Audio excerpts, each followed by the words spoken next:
Hey everybody, it's Tara Castaneda here, Diamond Senior Ruby Ambassador with Plexus, and today I wanted to do a follow-up video on the 5 levels of leadership explained, a video that I posted earlier this week, and I wanted to elaborate a little bit more on some tips and ideas on how to move through each level, and I may come back with even an additional video on this later, but this is what I'm finding so far, and I hope it helps you. So we've talked in that video, I talk about the 5 levels of leadership. It goes through level 1, 2, 3, 4, and 5, position, permission. Actually, I don't remember the names of them right now, but all you need to know is 1 through 5. Okay, follow me. Here we go. I promise I know what I'm talking about. Sometimes. No. Thanks for being here. Oh my goodness. Today we're going to go through tips on how to increase from one to the other. Okay. So if you're trying to move from a level 1 position to a level 2, that's positional, into a permission level, here are some tips for you. Now again, if you don't know what I'm talking about here, go back to that video, watch that first, and come back to this one, okay? So the first thing you've got to do to move from a 1 to a 2 is learn to gain other people's belief in you, period. If you don't believe in yourself, there's nobody else that's going to believe in you, including your team, including your downline, including your audience members to even join you, okay? You have to gain other people's belief in you, and it starts with you, right? Then you have to learn how to gain permission from others so that you can lead them. If somebody is not giving you permission to positively influence, for you to positively influence them, then you have no influence, right? You cannot move to a level 2 leadership. You have to gain their permission. And how do you do that, right? Well, you've got to be able to motivate others to greatness. And I'm going to talk about that in a second. But you have to have vision, okay? You have to be steadfast in that vision. You have to share that vision. And then you have to believe so hard in it that others start to believe in it too, right?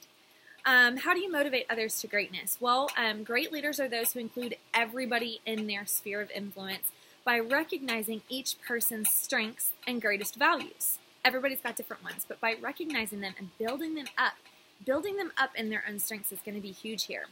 To be one of those leaders, you have to look beyond the obvious and see others with compassion and empathy and insight. You have to read between the lines of their communication. You've got to listen to the nonverbal cues of what they want and who they are so that you can better tap into their needs and connect with them on a deeper level. That's going to build your influence. I highly recommend you do 2 things if you are trying to move from a 1 to a 2, is find a level 4 coach, upline, mentor to connect with and coach you, whether that's your current upline, that's a blessing for you to have that type of person as your upline, or maybe that's a couple of uplines above you, or maybe you just get on a 30-minute coaching call with somebody that is a level 4 and just work on that. Or mirror them, follow them on social media, follow them on team pages, see what they do and emulate that. The second thing I recommend you do is read the book Everyone Communicates, Few Connect by John Maxwell. It is step-by-step tips on how to increase your influence. That is the key thing to moving from a level 1 to a level 2 leader, is developing your influence. Okay, to move from a level 2 to a level 3, it's all about results, okay? You've got to produce results yourself for people to believe in you. This is where you go from permission. So at level 2, you've gained people's permission for you to lead them, but in order to propel them forward, you've got to have results to prove yourself worthy. So they believe in you. They believe what you're saying, but are they actually seeing results that you're producing, right? So hitting corporate incentives. Like I am, every time a corporate incentive comes out, I'm going to do my darndest to hit it, because it's not just for me. It's not that I just want the stuff. It is how I'm going to lead my team. You've got to lead by example. You've got to be the role model on your team. That is how you establish results so that you can at least be a level 3 leader. You have to be a level 3 to be a level 4, right? In order to be a level 3, you've got to be hitting those incentives and knocking them out of the park. Otherwise, you are not going to be the leader that you want. You will never be a level 3 leader unless you hit certain results. And a great one to follow is corporate incentives that come out. Another one is Club Onyx. It's a thing that I've done on my team. It's a 3+1 recognition. You sponsor 3 level 1s each month, and gain a level 1 silver. So you're producing personal results, right, along with duplicating it down. So you've got 3 new ambassadors as level 1s that you've brought in, and you've developed a new level 1 silver. That's Club Onyx on my team. If you are not doing that on my team, you've got to. That's how you're going to help increase from level 2 to level 3. All about results, right? It's about stating your personal goal each month in front of the team. We all see it. Oh, hello, May. It's a new month. State your goals below, right? We all see those posts on our team pages. Are you also participating in that? Or are you just expecting your team to post their goals and hit their goals? Every time I post one of those, I say my goal is this, and here's where I'm at with my goal. I hold myself accountable. It is, my team inspires me to achieve greater greatness so that I can ensure my level of leadership maintains always at a 3. Because I know when I'm at a minimum of level 3, I go for level 4, right? But I'm speaking to you guys. In order to have those results, you've got to do them, right? In order to have that influence, you've got to do them. In order to raise level 3 leaders who are jewels, right? Most jewels are at least level 3 most of the time. You've got to be producing your own results, okay?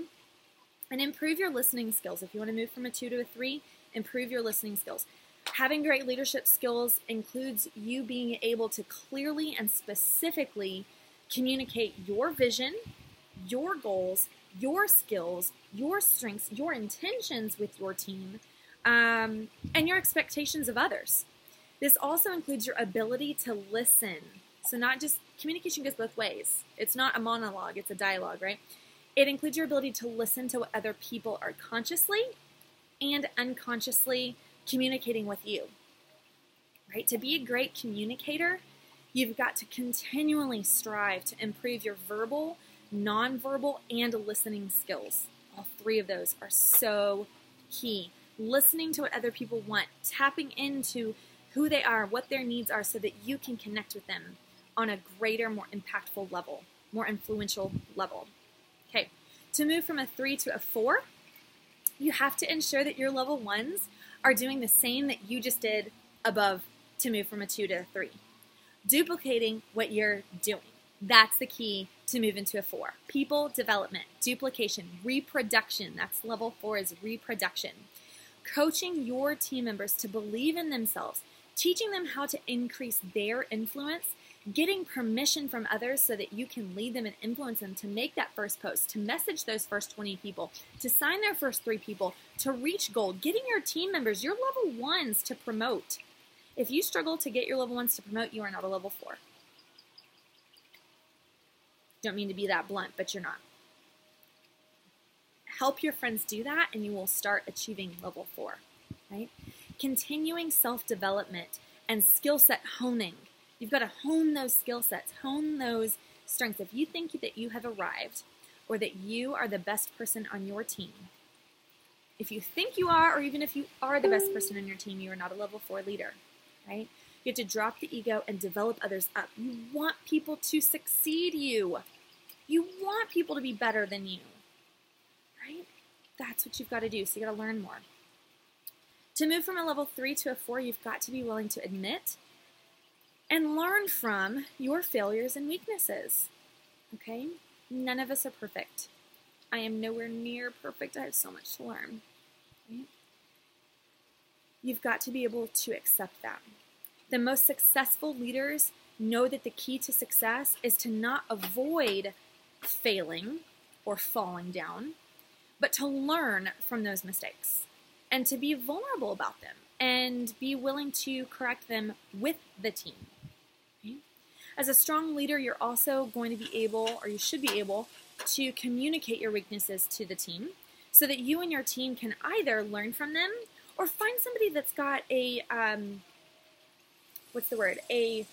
strength that partners your weakness well, right? What am I trying to say here? It starts with a C. I've got the word on the tip of my tongue. Complements. It complements your weaknesses, right? That's key. And then to move from a level 4 to a level 5, I first want to say that only 1% of leaders ever get to a level 5. And a level 5 is pinnacle. It is somebody that is company-wide really well-known, industry-wide well-known. It is somebody that has completely dropped all ego, and that you find yourself in who you are and what you really, really, really believe in. It's a higher calling beyond yourself. It is ridding yourself of self-righteousness, of ego, of knowing that you have, and knowing that you have a purpose in this life so far beyond yourself. There are a few leaders who attain this. And I always strive to reach this level 5. Not everybody will attain this, but everyone should strive for it once you're at a level 4. If you sit at a level 4, you'll still find yourself stuck at some point. So always trying to reach beyond that level 4 is going to be key there. I hope this helps you guys on some applicable tips on how to move through those levels. Stay tuned. I probably will do another video on a little bit more of this at a later time. Bye, guys.